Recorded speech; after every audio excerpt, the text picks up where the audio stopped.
Okay, so this is the last two questions on instructional resource number 8.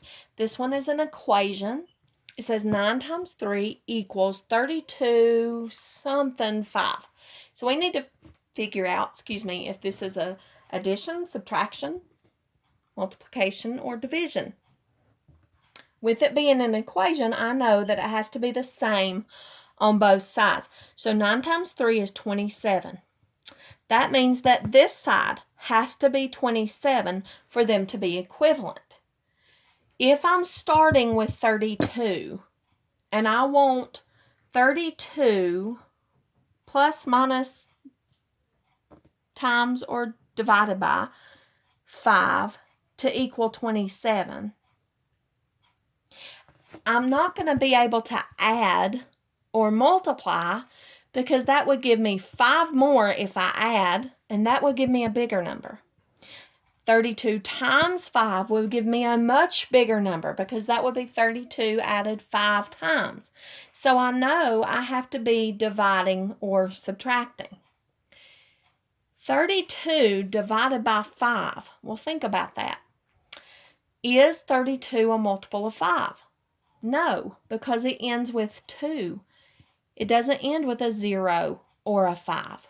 So this has to be subtraction, but I always want to check myself. So 32 minus 5, let's see, that would mean that 27 plus 5 has to equal 32.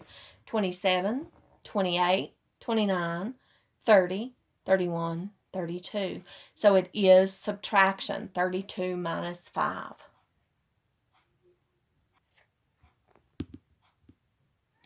Okay, the last question on instructional resource number A asks, which of the following statements is true?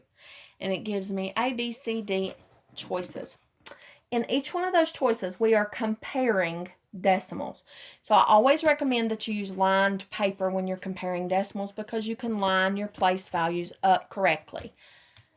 The decimal gets its own column. So the first A says 3 and 45 hundredths. So wherever that decimal is, that's where my decimal in the next number needs to be. 3 and 43 hundredths. Now, if my decimals are lined up, all of the other place values around it are lined up as well, and I can start comparing. In my whole numbers, I have 2 3s, so that tells me nothing. Tenths place, I have both 4. In my hundredths place, though, I have a 5 and a 3. 5 is greater than 3, so 3 and 45 hundredths is greater than 3 and 43 hundredths, not less, like it says in A. So A I can slash. It's not A.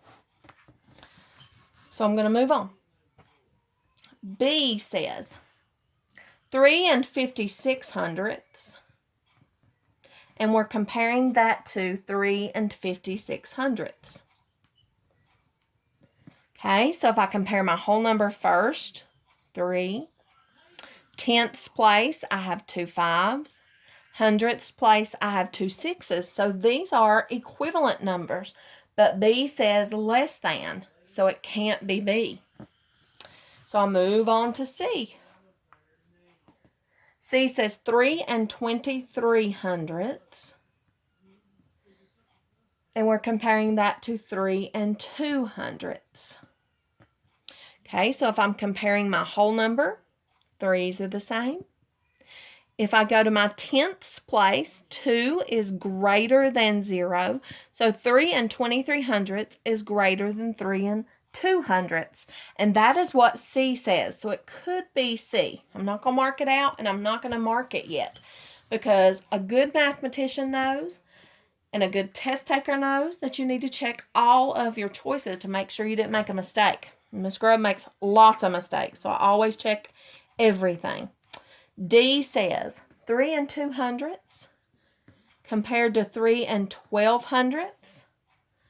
In our whole numbers, 3 is the same. In our tenths, 0 is less than 1. So 3 and 2 hundredths is less than 3 and 12 hundredths. D says greater than, so D is not my answer, and that proves that C is the correct answer. That's the last question in instructional resource number 8. I love you guys, and I will be sending you 9 and 10, 11 and 12 in the next packet on May the 4th. And then May 18th is the last things you will get from me before your summer begins. So I hope you guys are doing well. Don't forget to let me know if you have questions. I love you guys. Hope to see you soon.